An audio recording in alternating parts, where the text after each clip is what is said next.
John chapter 4 is a collision of grace and truth.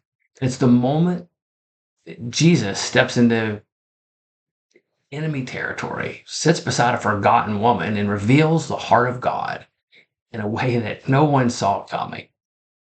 And this chapter isn't just a story, it's a true rescue mission. So, good morning. This is Rod with RA Salt and Silver. Um, Please comment, like, share, and subscribe so we can get the word of Jesus out to other people. That's what we're about here. So this morning we're talking about John chapter 4, the woman in the well, and this is a one of my favorite stories in the Bible. So let's get into it. So Jesus goes, where others, especially other Jews, didn't go. I mean, this was shocking. The first line's like Jesus had to go through Samaria. The Jews avoided Samaria like the plague. I mean, literally, they walked miles to get around it.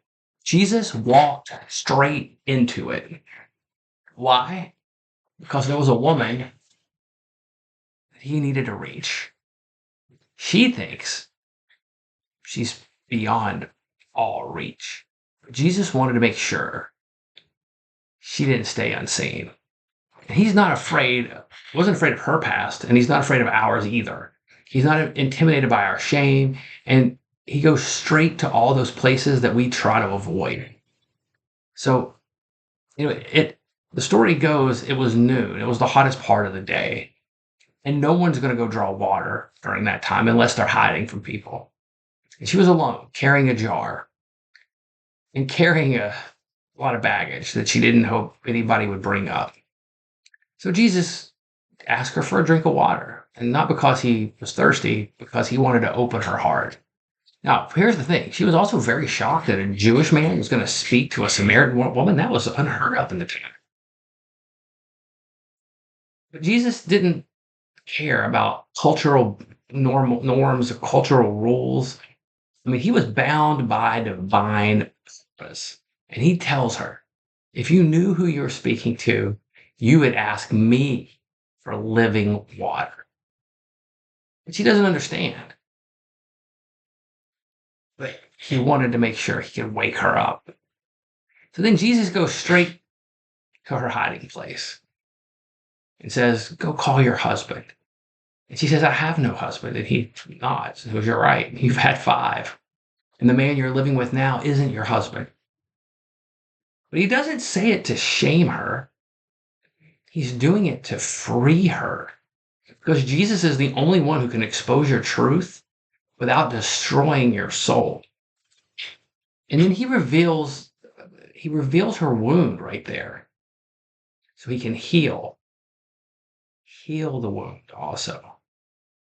So then she tries to change the subject, right? There's like all the rest of us would. Oh, that's not a big deal, right? Talks about religion, some mountains, tradition. Jesus just cuts through it. And he goes, Father is looking for worshipers who worship in spirit and in truth. Jesus didn't care about performance, rituals, or pretending. He wanted truth, honesty, and surrender.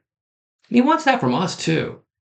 But he then drops the mic in a way that she didn't expect. I mean, we know the story. But back then, they didn't. And he says, I am the Messiah. He reveals his identity to a woman that was rejected by society. So grace chooses the unlikely. And it still works that way today. So then she drops the jar. And that jar was the symbol of her old life, old patterns, her thirst. She runs back to the town she once avoided and shouts, come see a man who told me everything I've ever did. The women who hid from the people now calls them to Jesus. And that's what living water does. It turns shame into testimony. It turns outcasts into messengers. And it turns broken people into bold witnesses. And in theory, she went from an outcast to the first evangelist preaching the gospel. So, in closing, John chapter 4 is my story and your story. It's a God who meets you where you're at, a Savior who knows your past, but still wants to offer you a future, and a King who breaks every barrier to give you that living water. So let him into the places where you hide. Let him speak to your wounds that you try to avoid. And let him fill in the thirst that you can't satisfy on your own. Because when Jesus meets you at the well, you never walk away the same. And I can tell you in my own life, like, my history, there's a lot of things I wanted to avoid. And I avoided going to church for years. I kind of always wanted to, but I avoided it. I always felt like, because of some of the things I've done in my past, that like I was unsavable, from that sense, that he wouldn't want me back. And that was just my own like lack of understanding, lack of knowledge.